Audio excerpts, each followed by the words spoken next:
Hello. Today we're going to get into a really fascinating and sometimes strange behavior of our bodies called hypersensitivity reactions. This is the very reason some people can't stop sneezing around dust, or why something like a peanut can cause a huge problem. So let's figure out why our bodies do this. So, have you ever had an allergic reaction? You come in contact with some dust and immediately start sneezing. Or maybe you eat a specific fruit and your skin starts to itch. Well, what's actually happening is a small mix-up by your immune system. It mistakes something completely harmless for a dangerous enemy and decides to attack. All right, let's dive a little deeper and understand why our immune system sometimes goes into overdrive. This overreaction, or you could say an exaggerated response, is exactly what hypersensitivity is all about. So, what exactly is hypersensitivity? In simple terms, it's when our immune system's response actually starts to harm us instead of protecting us. Just imagine your immune system is a bodyguard who uses a grenade to get rid of a mosquito. It's a complete overreaction. Hypersensitivity is broken down into four main types. We're going to start with the first two, type I and type 2. These are the ones that are either incredibly fast or they involve a direct attack on our very own cells. The type 1 reaction is the most common one. It's what we all know as a typical allergy. It's caused by special proteins in our body called IgE antibodies, and it happens fast. We're talking seconds or minutes. Think of the reaction right after eating a peanut or coming into contact with pollen.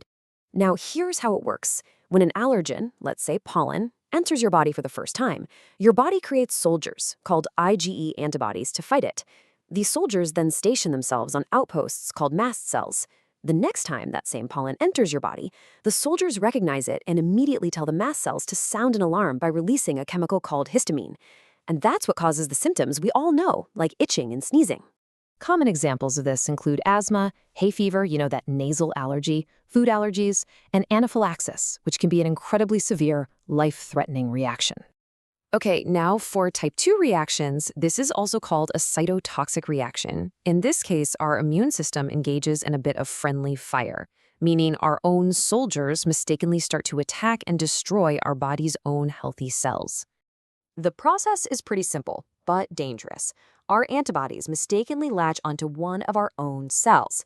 This activates a special protein system in the body called the complement system, which then comes in and destroys that cell. The examples of this are quite serious, like the reaction that happens from a transfusion with the wrong blood type, or hemolytic anemia, where red blood cells are destroyed. It's also responsible for hemolytic disease of the newborn. All right, let's move on to the next section and get into the other two types, type 3 and type 4, which are known for being a bit more complex and slower to act. A type 3 reaction happens when antigens and antibodies team up to form these little clumps called immune complexes. The problem is, these clumps can get lodged in our tissues, like in our joints or kidneys, and they cause inflammation and damage wherever they settle. So the process goes like this. First, these immune complexes form. Then they get deposited in tissues. This triggers an inflammatory response from the body, and finally, the tissue in that area gets damaged.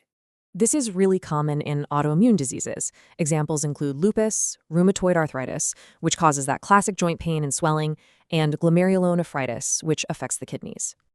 And now for our final type, the type 4 reaction.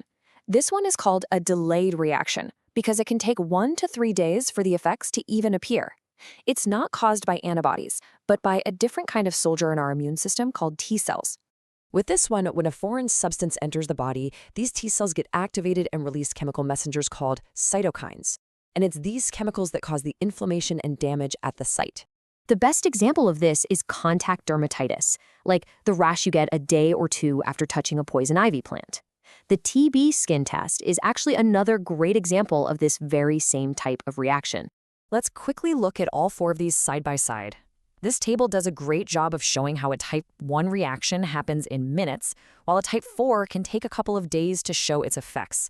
It's a really fantastic way to remember the key differences between them all. Now that we've got a handle on all four types, let's talk about what triggers them in the first place and how we can manage them. The common triggers, or allergens, for these reactions are pretty much all around us. Pollen floating in the air, house dust, certain foods, different drugs, pet dander, and all sorts of chemicals. When it comes to treatment, one of the first lines of defense is antihistamines. These drugs work by blocking the effects of that histamine that gets released during a type 1 reaction, giving you relief from symptoms like itching, sneezing, and swelling. Then you have corticosteroids. These are very powerful anti-inflammatory drugs that are used to reduce swelling, redness, and inflammation, and they're especially helpful in type 2, 3, and 4 reactions. And for the most serious cases, there's epinephrine. This is used for life-threatening allergic reactions like anaphylaxis. It works incredibly fast to reverse the symptoms and is quite literally a lifesaver. So, what we've seen is that our immune system is really a double-edged sword. It can protect us, but it can also accidentally harm us. The real challenge is maintaining its balance.